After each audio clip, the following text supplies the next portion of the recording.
Well,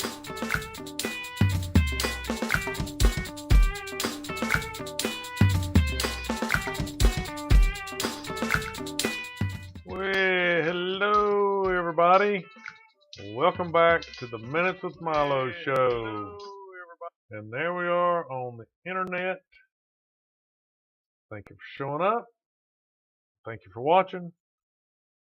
Like it if you'd like, subscribe. I'd like it if you like to like, subscribe. I like all that stuff. Subscribe to the channel, turn the notification bell on, get that stuff up front. I watch a lot of YouTube videos, and mine are the worst, possibly, maybe not, but it's always somewhere through the middle, maybe even the end, that people say, hey, if you like the channel, subscribe, hit that like button, turn the notification bell on, blah da yada bada da, leave me a comment, tell me what you think. I'm just going to hit you up front. Let's just, before you even have a chance to, how do I pause? What? Go. I'm going to hit you up front. Like the channel, then you ought to subscribe to it. Like the videos, you ought to watch them. Leave me a comment. So, tonight's show is going to be loosely, I say loosely because I don't know half of what I'm talking about fly fishing. And no, some smart aleck like myself is probably going to go, well, why would you fish for flies? They're no fun. No, you use bugs or fake bugs to catch fish. Now, maybe we'll find out tonight why they call it fly fishing, but we're going to look at it. And, I mean, I guess we might learn something, but don't tune out. Don't tune out. Just because you're going to learn something don't mean it's going to be stupid and boring. All right? So, why fly fishing? I always like to kind of give my audience or the dude that watches an idea of why I picked this topic. For whatever the topic might be, I'm going to give you a little reason. All right, so I work, and welcome to Thursday. And I didn't say my little intro. Probably stupid intro. But anyway, let's go back. I work. So, as a lot of people, I like to ease into the morning. Don't just jump in. You got to ease into it. So, get to work early, sit down, ease into it. So, one of the co-workers, a young female, she likes to go to the lake. So we started talking about, well, do you fish? Do you like to fish? Do you eat fish? Do you like sushi? In fact, I had sushi tonight. Yada, blada, booda, bada. And so it's like, well, you ever tried fly fishing? That's pretty cool. The casting and all that stuff. No, well, that brought back memories of when I was a kid. Lived close to the water. Not necessarily a river where you would typically think you'd go fly fishing. It was more of a lake. But even though I really didn't go fly fishing, and when I say fly fishing, I'm pretty much talking about dry flies. Now, we'll look at this, but just as a short, dry flies will float on the water, okay? Like a bug. Like a bug comes in, lands on the water, floats along on the water, that's a dry fly. So, that's what I talk about. And to do a dry fly, Garthox here. Did you catch any flies? No, man, no. I got one of them curly Q sticky fly traps for that. I know what you mean. We don't hang up on grammar here. If you can't spell, welcome to the club. I went to public schools. I do not spell. I spell it like it sounds, and if that's not right, then sound it out and you'll figure out what I'm talking about. So, dry flies. So to make a dry fly, there's lots of, things. But one of the things, the dry fly, you can't use weight. There's a little baby hook. And there's, of course, a line attached to that, a fishing line. But you don't use weight. So to cast it, if you've ever gone fishing and you use, like some of my favorite fishing is just bluegill fishing.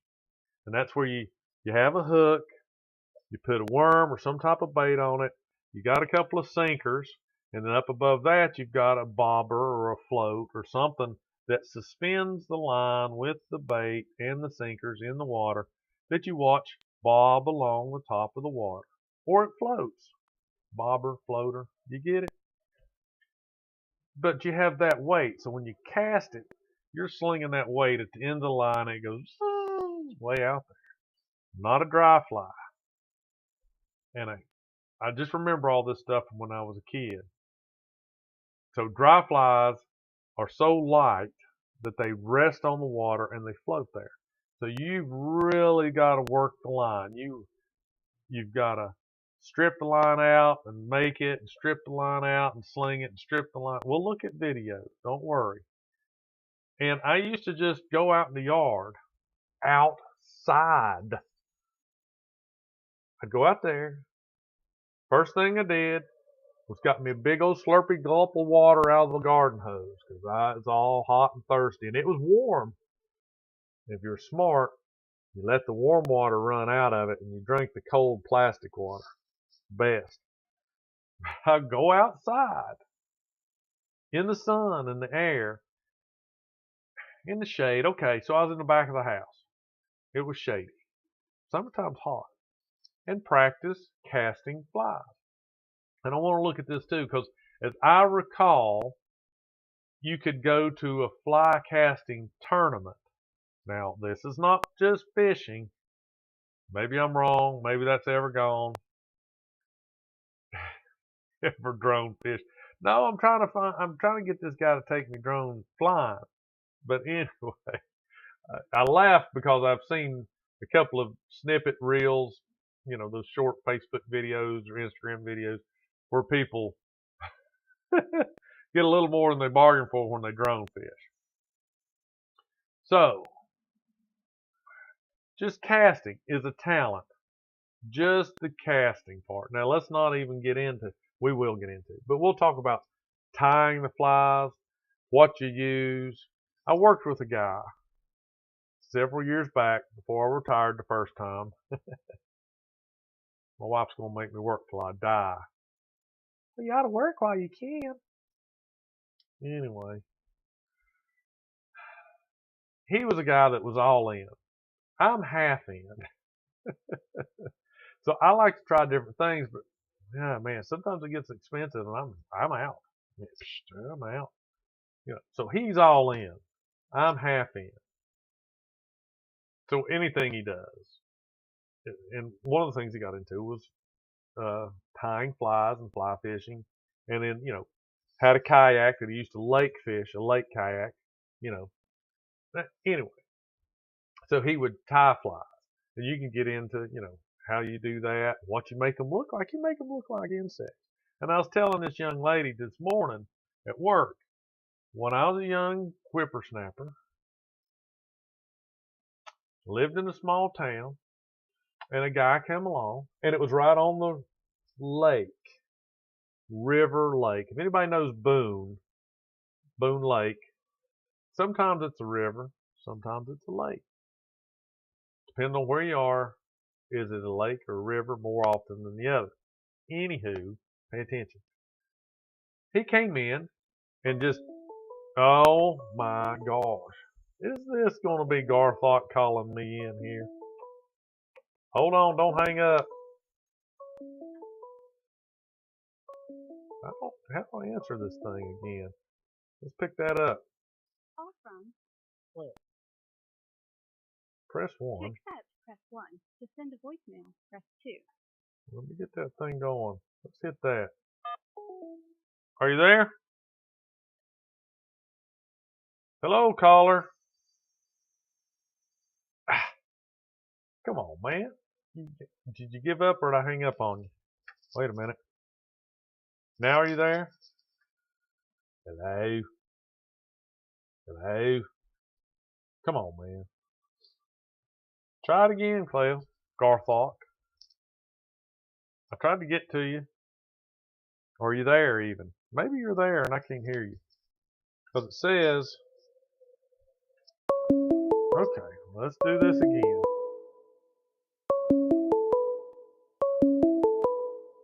Get down to the bottom. Answer it. Call from. It's Yeah. Cleo.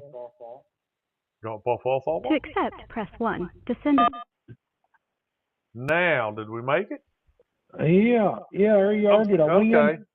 Well, I had the screen up, but it's small, so I had to scroll down, do all this. Anyway, I'm sorry. I probably cut you off. But so, hello. Well, I was just interested in this topic of fly fishing.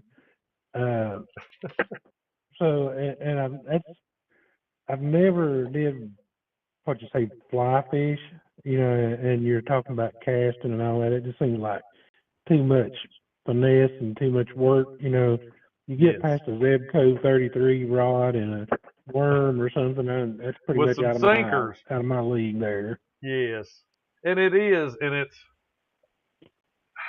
it's trickery, and well, any fishing is trickery to the fish.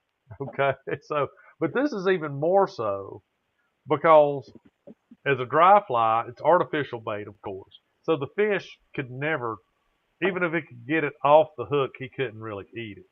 So it's like super trickery. But yeah, I spent a lot more time as a kid practicing casting than ever going fishing. And that's like I was telling this young lady at work. I don't think I ever went truly fly fishing, even though supposedly, South Holston is uh, probably one of the best trout fishing there is as far as that goes. Well, I've been out to the weir, and like most everybody has, and watched them fly fish out there, and they get that line going, and it's like they go back and forth slinging it, and the more they go, the longer the line gets till they float it in there right where they want it to be, and it's Yep. and it's an art to doing that in itself. I mean, whether you catch anything or not, it's kind of mesmerizing, I guess you would call it, to watch. Well, But it's pretty neat to do that. But my brother-in-law got me onto this drone fishing, and they fly the bait out over the water and drop it with a drone, and of course bring it back to home and land it, and then reel in whatever they catch. And yeah, it's pretty neat. It's kind of. So do you own a drone? No, he's got one, and I'm thinking about getting one just messing around and doing some photography, aerial stuff, and different things. I used to fly RC and radio controlled airplanes and all that back in the day, but that's technology now is advanced so far with drones that they have homing devices, and they pretty much fly themselves with gyro stabilizers and all this crazy stuff that we never had when I was fooling with RC stuff. It was flying basically by the seat of your pants with stick control, and there was no computer assist or anything. But back to the fly fishing thing, it's like you said, it's an art form, and guys that's into it, are way serious about it. But I'm like you, I've never done it a lot myself. I've tried practicing, but the way I understand it, the lead line that you have on those fly setups it's like a flat filament type line, and it causes it to fly farther than what say a monofilament does. William rule of thought there. But he's guy I work with. He's in the chat, and he says his son ties it. He's on, and I know that because we've talked about it. Got him, fly fishing and all that stuff. But you're talking about, I don't remember. You called it the filament lines, the stuff. Anyway, the main. Let's just say you have 25 feet. I don't remember how much the real hat on it. But it's real big line. The main line is big, not as thick as weed eater line, but it's Oh, like okay. that. It's pretty thick and it Well, floats. like Okay, so William said in the chat there, it's a weighted kind of deal, and it's right, caused it to where you can build inertia, I guess, and yes, momentum to get it out there. But right. So anyway, I that just want to throw line, a thought in there. I won't hijack your chat or oh no, your that's show here. I just wanted to call and just chat for well, I just a second. appreciate you calling. Anytime you want to call, we got to get. There was a guy I know, and I asked him about drone flying. So just to jump back to that, and if he ever, I need to bring it up to him because this was back in the winter time and the weather was bad. Now that it's pretty, I'm going to hit him up again and see. And if he does, maybe I'll holler at you and we can go out and watch him. He's got Okay. a couple of drones. One of them is one of these huge. I wish I could remember the name of it, but they're typically white. They're really large and they have like a belly camera. It was probably one of the very first, as I understand what he's got, a very first camera that pivot, underneath it and had really good, so you control it kind of on like a gimbal kind of deal. Gimbal mount, right? Yeah. And but then he's got one that's more of a sporty one, he said. But anyway, I thought Well, about the one he's got is like it's huge. It's like the size of a car hood. I mean, it's got like 8 rotors on it and does all this yeah, crazy stuff. yeah, But anyway, I'll jump off here and I'm gonna get okay, back to listening to your content there. yeah. I'll holler at you if I ever get this going. All right. We'll go watch That's him good. fly. Bye. All right, bye. So what Garthog was talking about was the main line of a fly rod gives it a weight and it floats. So as a dry fly, and like I said, this is all just remembered when I was a kid. You have the long line that's the main line. And then you tie what most people think of as a fishing line, the small, semi-transparent plastic line, and that's the leader to the fly. And it may be, and that's important, how long it is. It may be 2 foot, it may be 3 foot, the leader, right? Robert says the leader, yeah. And so you have the main line, then the leader line, which may be short or long, and then you have the dry fly on the end of that. And like I was telling Garthog on the phone, it's trickery to the fish. So the whole point of dry fly fishing is that you're supposed to have a dry fly that represents some type of insect that the fish might find appetizing. And you're supposed to work that line. We'll watch a video, cast it, get it going out, and you lay it on the water. Now, fish are smart. You don't think they are, but they're observant. Maybe they're not smart, but they're observant. And they know when an insect lands and what it looks like when it lands on the water. So you've got to mimic that. So it can't just go plop into the water. It's just got to kind of land on the water. And if you do it just right, the leader part is invisible pretty much. The fly line, the regular line behind that is usually green, or it might be purple, or it might be white, something that so the fisherman can see how it's laying on the water and it's floating. So it goes along, then, boom, it stops to the fish, and then, oh wow, look, there's a bug.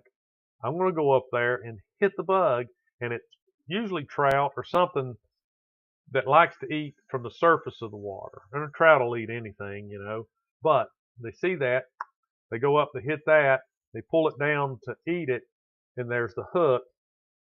The thing about fly fishing is you might have 15 feet of line out there.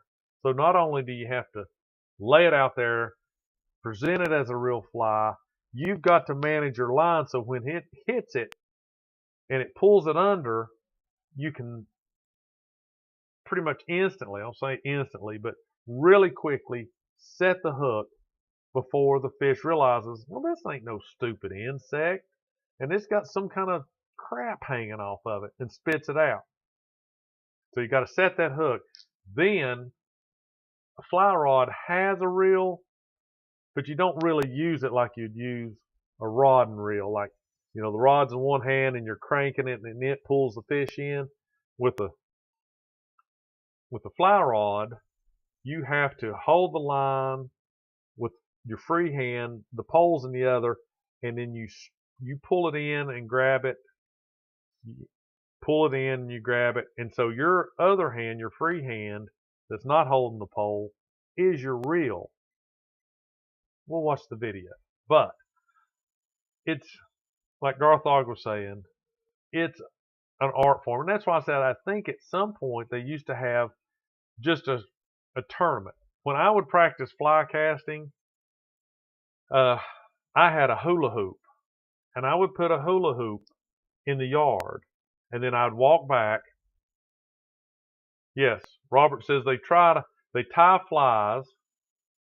Flies are tied to mimic insects that are currently on the menu or hatching. Robert says they're hatching, and that's true. So like mayflies. Mayflies are a bug that I know about that they, a week, maybe 2 weeks, certain times of the summer, they hatch. And when a mayfly hatches, for some reason, I don't know, they land on the water. They go to the water. They land on the water. So the fish know how. I don't know. Maybe they get a telegram, fishogram. I don't know. But they realize this is happening. And so they're all looking for mayflies to eat. And that, depending on how good you are, where you buy your flies, they make them look like mayflies in certain stages. And that's what the fish hit. But I would go and practice trying to cast my fly and get it to land in the hula hoop. And you simulate that. And so you don't need a lake to practice. And I think we'll look at that and see if there is such a thing as a casting tournament. So that, probably not. Maybe that was something in my mind. Maybe I pretended. Kids, when people my age, when they were kids, they used their imagination to make up things. They didn't have to watch somebody else's video of imagination. We had our own imagination. And maybe I thought of, I'm a fly tournament, casting in a tournament, blah, blah, blah, blah, blah, and I'm the winner. Woo. Anyway, not very good, but he can do it. I could probably do it. Now, William, like I said, his son ties flies. I know he's got fly rods and he goes fly fishing. And, we've talked about it on and off. I don't know what happened to my fly rod. I really don't. But the funny thing about my fly rod, and man, I don't know if it was expensive or not. I didn't even know at the time. But they're really long and they're whippy on the end. But my reel that I had didn't have a crank. A lot of the fly reels are just a spool that has a little crank. And like I said, you don't use that to reel the fish in. You just use that to hold the line. But mine you wound it. It was enclosed. And it was oval, of course, and it was like a wheel, and it was like 2 inches thick. But on the side was a little knob, and you turned it, and it wound it up like a music box. You could hear it going tick, tick, tick, tick, tick, tick, tick, tick, tick, tick, and then the spring in there would get tight. Well, what that was when I would pull the line in with a fish or whatever, you would hit a little thing under your finger, little lever, and it would release the spring. And the spring tension would actually reel the line in. It had no pulling power. The minute you let the minute it got finished with the slack, that was it. It didn't reel in the line. So you'd pull the slack in, hit the button, it would reel the line in, which was cool. But, so, kiddie pool, Robert says kiddie pools work. And I would assume, fly fishing, You're usually doing it in a fast-moving water river, and you're trying to hit a pocket of slow, non-moving water at first, or you cast the fly up above that and hope that it floats down into that pool, because fish in rivers, they hide behind the eddies. They're in the eddies. There's a rock. It's blocking all the water flow. And so the fish sits in there where it's really nice and calm and watches stuff float by. Is that worth eating? I don't know. It floats by and he looks at it. So you may land your fly in that pocket of still water and he look up and say, well, look at that, and go up there and eat it. Or you might land it above that and let it float by, and he sees it float by and goes, well, I want to test that. That looks like that might be pretty good. But you may have to hit a pocket of water that's 2 foot round or less or more, So I used a hula hoop. Robert talking about, kiddie pool. So I'm assuming, like everything else, the better you got, the smaller the target should be. Right? And so hold the line with one hand, reel with the other. So let's look at a video. You've listened to me chitty chat and talk and talk. It's hard to explain, but I didn't have YouTube to teach me. I was trying to think how we learned. Talk to people, read a book, or maybe a magazine. But as I recall, one of the things they talked about is the further to and it only makes sense. Imagine Indiana Jones. He has a bullwhip, and a bullwhip's like 15 feet long. Well, he whips it back. He's got to let all that 15 feet go back, and then he brings it forward. He's letting that 15 feet come out, and then he jerks it real quick, and it cracks the whip. Imagine that in a line that weighs nothing almost, because it floats on the water, and you've got like an 8-foot pole that's like a whip, and this thing is on the end of it, and so you've got to bring it way back, let that 15, 20 feet fly back, and then, without even looking at it, you've got to realize, now I can bring it forward and sling it out. And when it goes forward, you let out slack. And now the 15 feet becomes 20 feet because you just stripped out 5 feet of the reel and let it go. All right?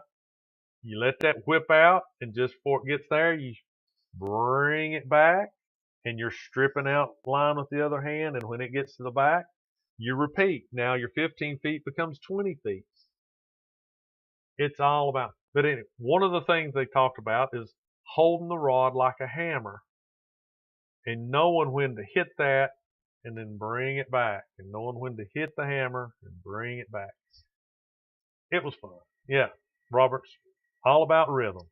And the longer the line gets, the slower the rhythm, because you're letting that lay out there. You've got to wait, and you're waiting, wait, wait, and wait. And then when it just gets there, then you got to bring it all back. And then you got to wait, and then sling it all forward. River runs through it. That guy's fly fishing. You see fly fishing in some movies, and there's, I did it straight back and forth. Hello, there's all kinds of sidearms. You're trying to get under a tree branch. You're trying to do all those kind of things. You've got to get it in there. Hi, William. How read you? Did you go log out and come back in?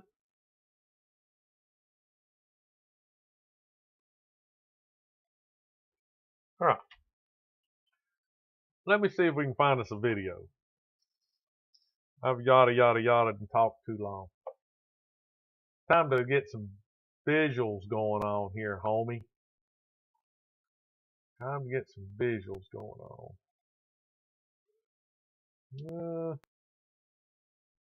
What?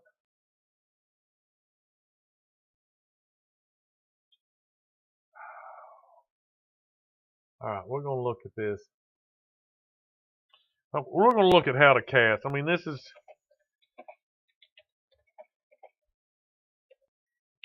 dry fly. Like I said, I'm talking all about dry flies. Wet flies are something totally different. They sink. They don't just float on the water.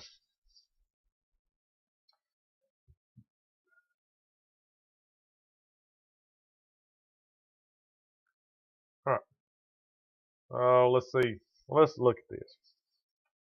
We'll look at this guy on YouTube here. I don't know if it's good or bad. I'm just flying by the seat of my Recordings pants. just got better. Hold on now. I am not. You gotta wait. Hey, it's Dana from StreamYard. Oh my God. I'm so excited to announce. All right, let me get this going. Window capture. She's really making me mad. All right, let's get the camo down.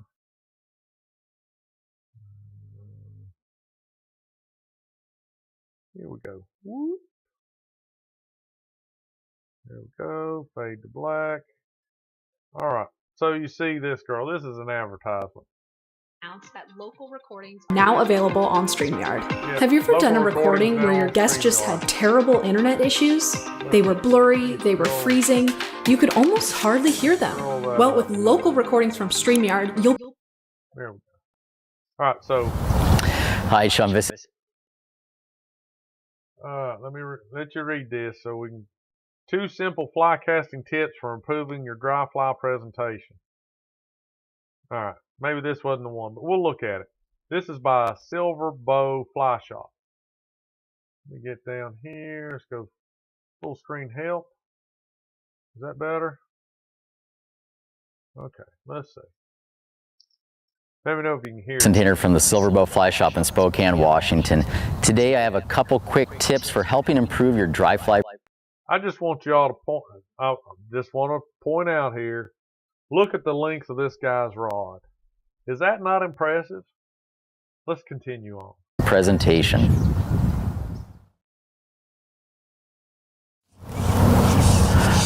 One key part to dry fly casting or helping improve your dry fly presentation is a tight, controlled cast. Notice that my casting stroke is very tight and compact. It's not a great big movement like I'm casting a streamer out on a saltwater flat. It's very tight and controlled. I'm trying to really watch how the rod tip tracks through the air, how my arm swings, just to help improve accuracy and presentation. Another key point to dry fly presentation is the angle of the cast. A lot of people, when they cast, they tend to kind of cast the rod in line so it's kind of shooting straight out in front of them, or potentially even up in the sky a little bit. But if you change the angle of your cast, high back stop, lower forward stop, and direct that line and fly towards the water, that line, when it turns over, it has less time to get knocked down from the wind or change direction, and it should help lay out the line straighter and smoother. A couple key points about that though is you don't want to drive the line right into the water and crash that dry fly straight into the water. You need to allow yourself enough time for the rod to stop, the line to turn over and lay out straight, and let the line float down with the rod. So that was one of the things. Yeah. I'm with Garthok. An 8 feet plus, buddy. He was talking about the presentation, and that was what I kind of alluded to earlier. You want to lay the line down, and it just kind of rolls out and, lays out on the water. I don't know how you would explain it, but that's part of the trickery for the fish. Like I said, he talked about don't slam it into the water.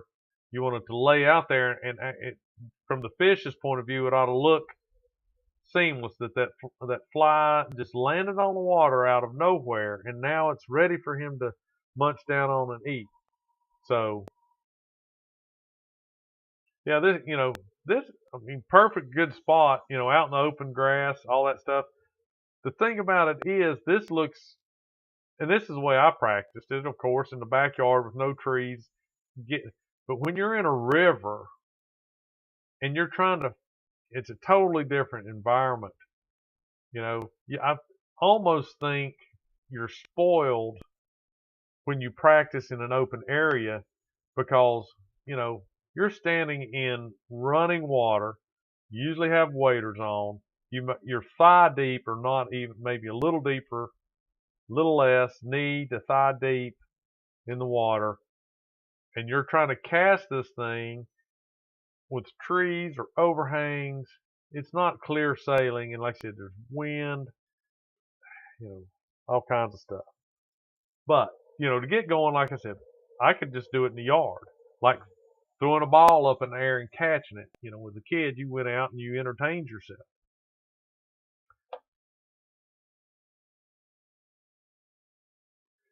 Which also leads me to one other point. When you come to that stop and that line is starting to turn over and lay down, drift that rod down with the line. That way it settles down nice and smooth and it doesn't bounce back at you. We hope that helps improve your dry fly presentation game. All right, let's go back. Let's see.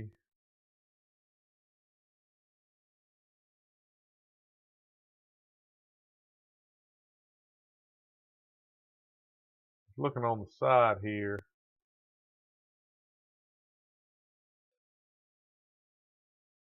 All right, let's see what this how-to. Ensure your passion. Here's how to start a boat quote. Just go to progressive.com/boat. Then get protected by America's #1 boat insurer with basic liability policies as low as $100 per year. Now relax on the water. Skip that.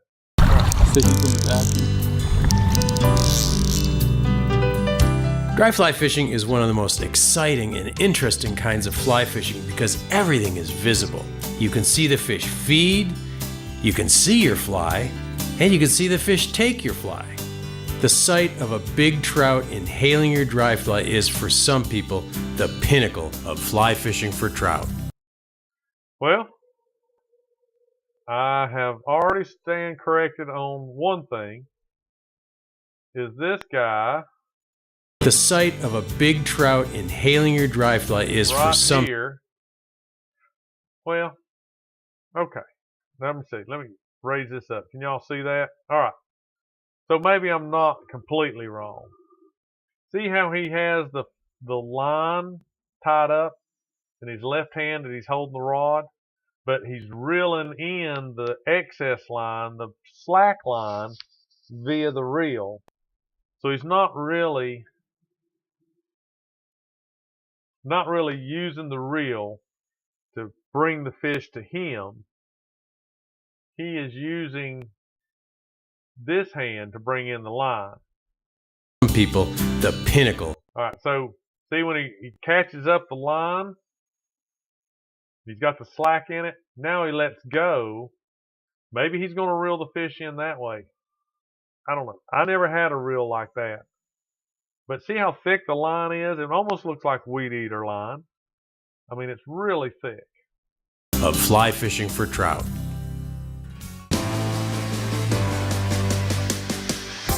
Oh, yeah, nice fish!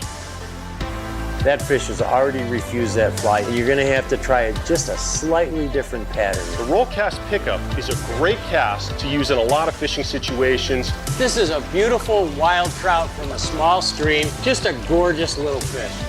I say hit that bank. Let's go to that grass bed.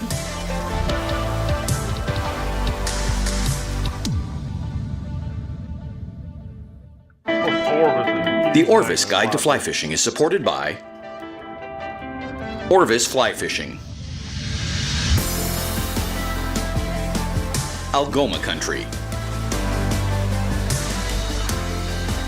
Destination Ontario, Maine Office of Tourism, Yellowstone Teton Territory. Let's get on with it. When they think of fly fishing, there's nothing that gets your heart racing like the sight of a big trout feeding on the surface. But conditions have to be right for dry fly fishing.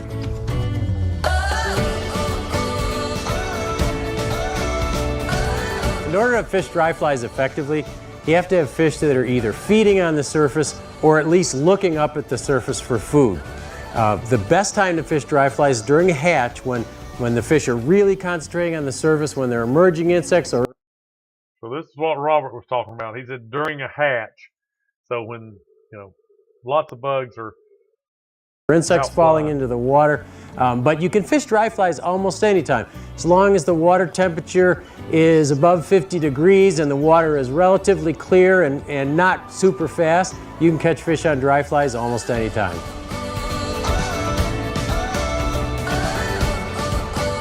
Here are some of the times dry flies are most effective. When aquatic insects are hatching or changing from larvae into winged adults. When aquatic insects are returning to the water to lay their eggs. When terrestrial insects like ants, beetles, or grasshoppers fall into the water, especially on windy days. When the water is low and clear, especially later in the season when fish are in shallower water and notice food floating on the surface.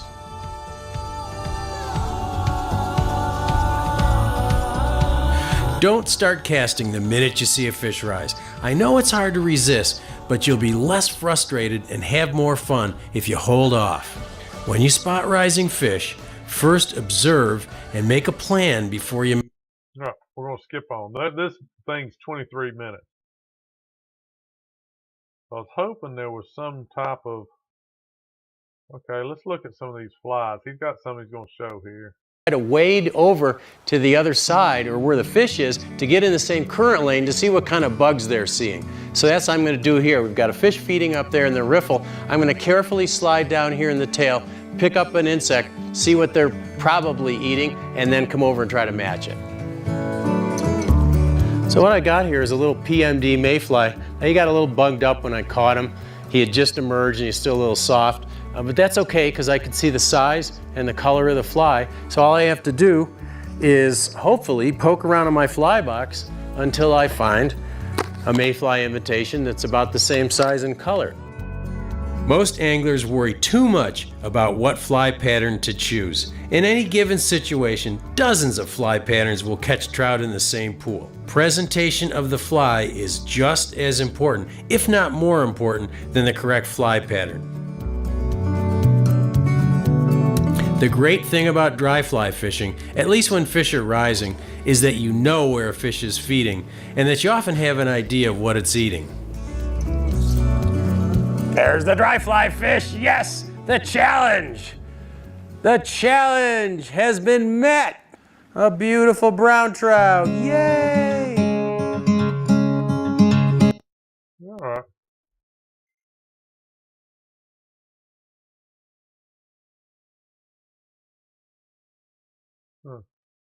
Now, one of the things that I remember as a kid, you make or buy or tie, make, whatever, a dry fly, but it doesn't stay dry. You have to treat it with, some type of, it's not a spray. I don't remember, but anyway, it makes the fly water repellent. So let's just say you make a fly or tie a fly out of bird feathers and, sticks or whatever it might be. Like duck down and some bird feathers. You put it on a fly and, you tie it and glue it. They're all glued together. Let's see what we got.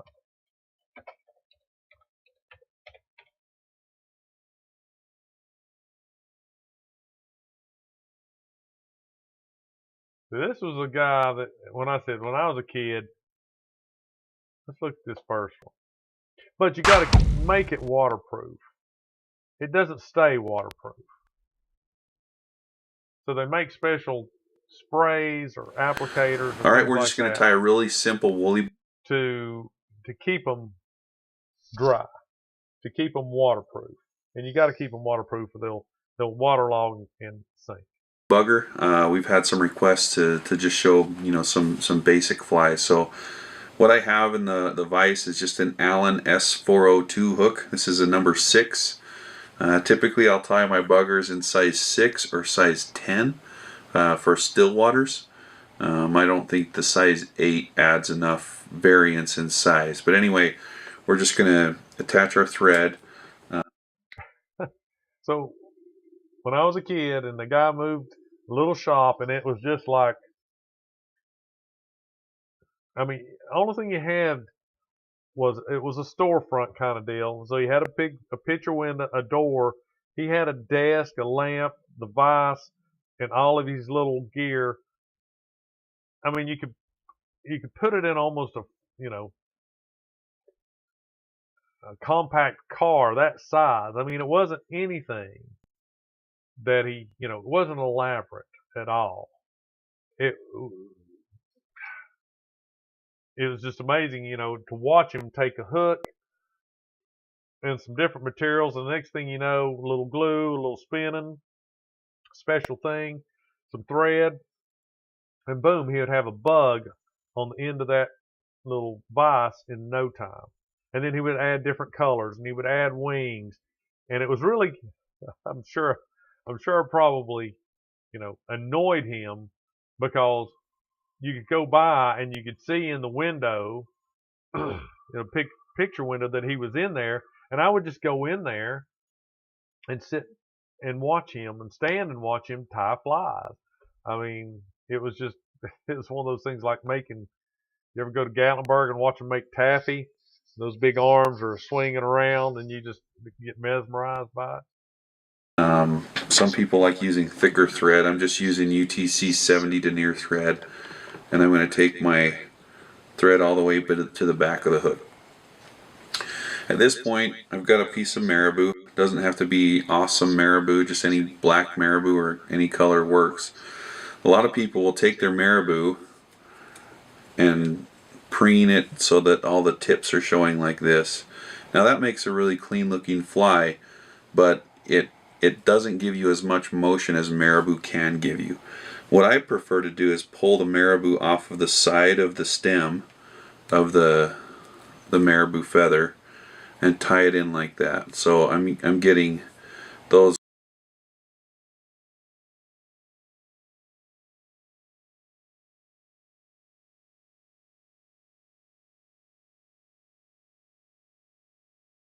All right, so now you can hear me. I stopped the video because I want to know what a marabou is. I've never heard of a marabou, but apparently he's got this marabou feather. And I don't know how you spell it. Marabou, B-I-U-B-I-O. Marabou feather. Let's just see that. I want to see what kind of bird a marabou is. Oh, come on. Maybe it's not a specific bird. Marabou feathers are the soft, downy feathers from the bottom of a domestic turkey. They have the same structure and makeup of all feathers, with the stem, barbs, and barbules. Marabou feathers have been used in the fashion industry since the 18th century, often replacing fur. They have been used to make feather boas and trim them. Okay, so on with the show. Those more webby fibers in the fly. Before I tie it in, I'm just going to trim all this stuff off. And so I'm going to tie it in actually up at the front of the fly to make sure it's consistent, and then wrap my thread back to where I was. Now, I don't like buggers with really long tails, and so what I'm going to do is I'm going to go approximately the length of the body of the fly and trim the tail. Now you don't want to come in with scissors when you do that, because it will just make a really flat, unnatural edge. So if you just take your fingernail and pinch it, you'll be able to pull off the additional fibers. So I'm going to go about this length, and I just pull it off. And so you still have kind of the more buggy edge. So There's some woolly bugger patterns you'll tie in the hackle at this point, but what I'm going to do is I'm going to reverse palmer the hackle. So instead of tying the hackle in, I'm just going to tie in a piece of wire. This is UTC brassy size wire. Really, it doesn't matter what color you use. This color happens to be copper brown, and I'm just going to let that hang off the back of the hook. Next is tying in chenille. Chenille. I just have some chenille that's black with a little bit of red and purple flash in it. And instead of just tying it in like this, I'm actually going to peel off some of the fibers off of the chenille, so it's a really nice clean tie-in point. So you see where I tied that in, there's no bulk at the back of the hook. And I'm just going to wrap forward now. Now for time's sake, I'm just going to use the rotary feature to wrap my chenille forward.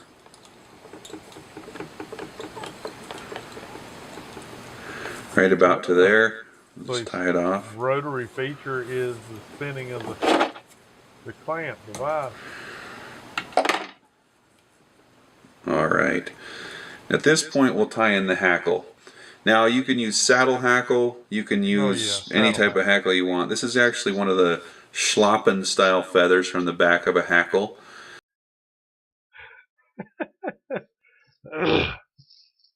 Hasn't everybody wanted the Schlocken style from the back of the hackle?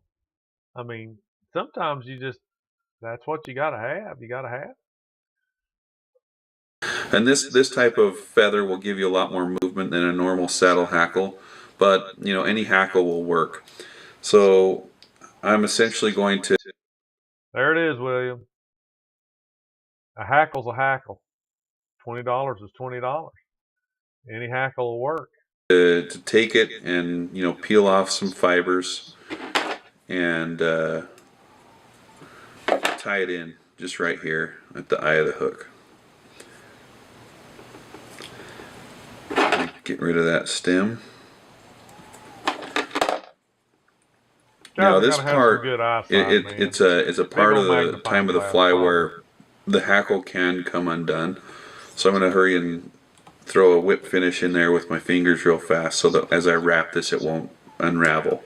Alright, I'm just going to take my hackle and I'm going to start wrapping it back the hook. Well, how many times you see this is a pretty buggy woolly bugger. With saddle hackle, your hackle fibers will be a lot less buggy and maybe a little bit shorter. So as I'm at the back of the hook, I'm just going to hang on to this part of the feather for now, and I'm going to take this wire and I'm going to kind of wiggle as I wrap this forward now, and I'm going to do 2 wraps just right in the same spot to tie that feather down, and then I'm going to come up through the hackle. And what that does is, because I'm wrapping it forward now, it's actually crossing the hackle stem every time I wrap. Alright. So let's skip forward a little bit. I don't know what that is. So you've got let's see. Alright. One more thing. It's 53 minutes of this stuff. Let me see. What do you put on them?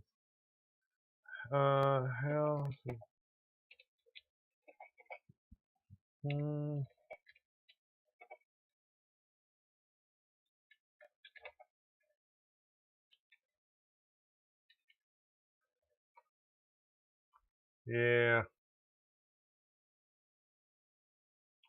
Alright. The trick to keeping flies away with the back. No. How to dry fly. Why do dry flies need a floatant? Alright, so dry flies are designed to imitate insects that are resting on or hatching from the water surface, and it's crucial that they stay buoyant to appear natural to the fish. Floatants help prevent dry flies. Let's just read this part. Oh no. I prompted the co-pilot, son of a biscuit eater. Yada yada, bada yada, da da da da da da da. Okay. Stop responding. Okay. Dry flies are an essential part of fly fishing, especially when targeting trout. These flies imitate insects that float on the water surface, such as mayflies, Katie's flies, and stone flies. Then trout feed on these insects, blah, blah, blah. Here's why dry flies need floating and how they work. Dry flies are designed to float on the water surface. Duh. However, natural materials like feathers, hair, and hackle can absorb water over time, causing the fly to sink. Floating helps maintain the buoyancy. Gotcha. Application. Fly anglers apply floating directly to the dry fly, coats the dry fly surface, preventing water absorption. Okay. Types of floating. Liquid floating. This type comes in a bottle and is easy to apply. Anglers rub it onto the fly, coating the material. Gel floating.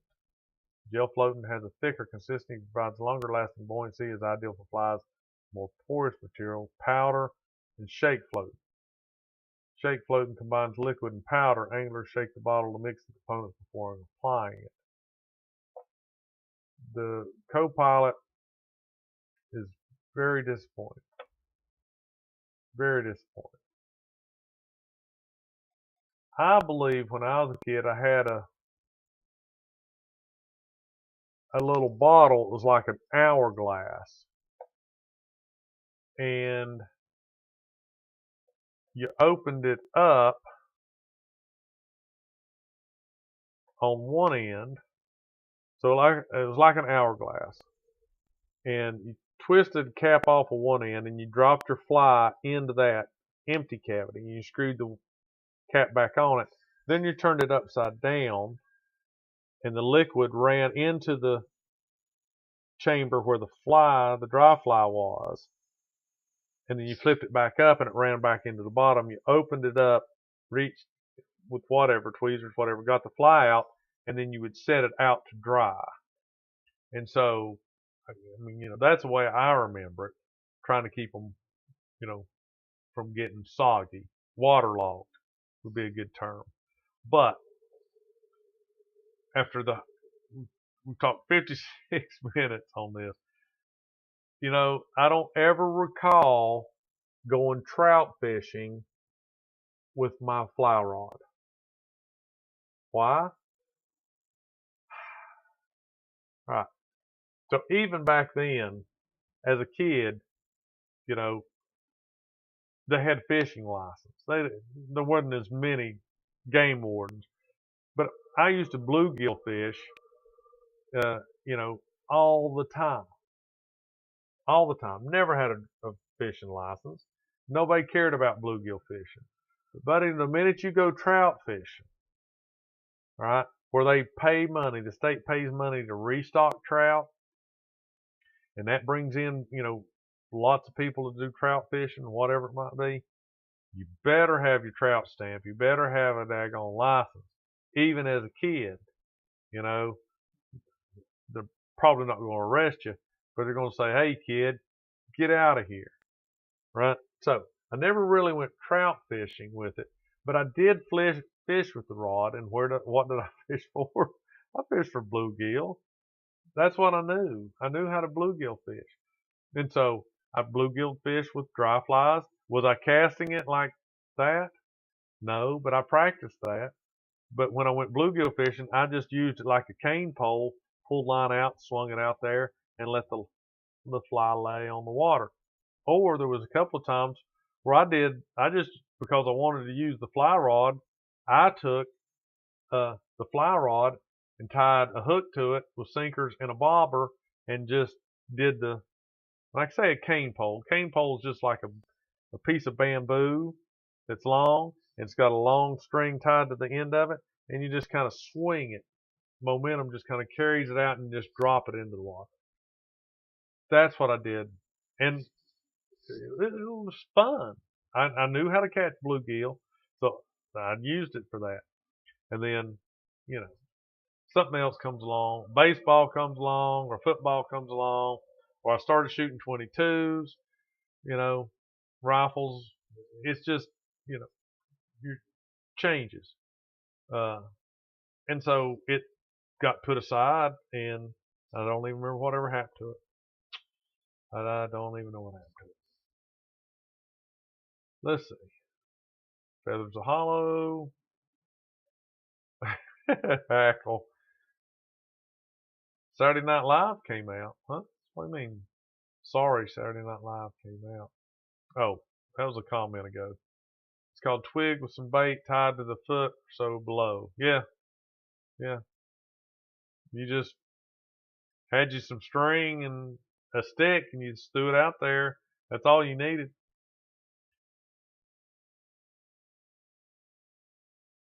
Go to Jackson Love Bridge in Irwin in late February, early March. Need waders and ball warmers. Because if you get out there in February in Irwin, if you get up past your knees, you're gonna need some ball warmers because it's gonna be cold. And you know I've never owned a pair of waders, and I've fished in the only real trout fishing I ever did a lot of times was with salmon eggs and regular fishing poles. But we would wade out behind this guy's grandmother's house who lived on the river, and we would wade out when they weren't generating in just old tennis shoes and shorts, man. And we would wade out into that and get on a rock or stand in shallow water that we would find that was just up to your ankles or something and trout fish. And man, oh man, oh man.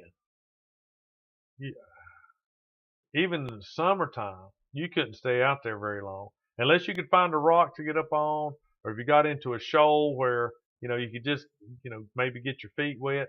But they would numb. Your feet would go numb. Your legs would go numb, and it was really treacherous. If you're looking back on it, knowing that here you are, you're 13, 14, 15 years old. You're out there in fast-moving water that makes your legs numb, and you're carrying your fishing pole and a tackle box, holding it above the water, as you're trying to wade back through a current, because now you've realized they've started to generate and the water is swiftly coming up. What used to be just to your ankles is now mid-calf, and before you could ever get out, it's knee-high or thigh-high. It just comes down that river quick. But anyway, shit goes numb, you lose your footing, and poof, you're in the water. But never happened. Thank the good Lord, never went down, never got drowned. Nope. But anyway. All right. So fly fishing. A very, very quick overview of what is dry fly fishing. Now, would I do it again? I don't have time. I mean, I think it would be fun, and I'm sure it is fun. I'm sure William's son enjoys it a lot. And, William says, Bob's your uncle. You got to believe it. So, fishing is fun. I heard somebody say on the radio today, fishing is the worst sport. It's boring. You spend a lot of money, and you catch fish, which is the worst meat. I don't believe any of that. My favorite form of fishing is can you guess it? Bluegill. I don't know. I've never, crappie, bluegill, carp fishing. Those are some big fish, and they fight. And it doesn't take much with some corn and some sinkers and a good fishing pole and reel. You can go carp fishing. I've grab hooked carp before off the river. I hooked one in the tail with a big old grapple hook. I was standing on a log. It sloped down into the water, and I was standing on the log, and they were just swimming along the bank looking for whatever and you just drop your hook down in there, and when one comes swimming by, you just jerk up on it, and I caught him in the tail, and off he went. Yeah, fun. Never ate them. I used to give them to people that ate them, but I never did. They got a mud vein or something. I don't know. They stink. They're bottom feeders. Worse than catfish. But anyway, I have one missed call. That's called Warthog hung up on me. He gave up on me too quick. All right. So it's been an hour and 4 minutes. Get out there.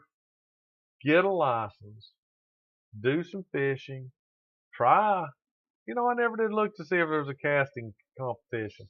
Maybe I'll look into it. If you can get into casting competitions, you may not even have to go in the water. Ha! Yep.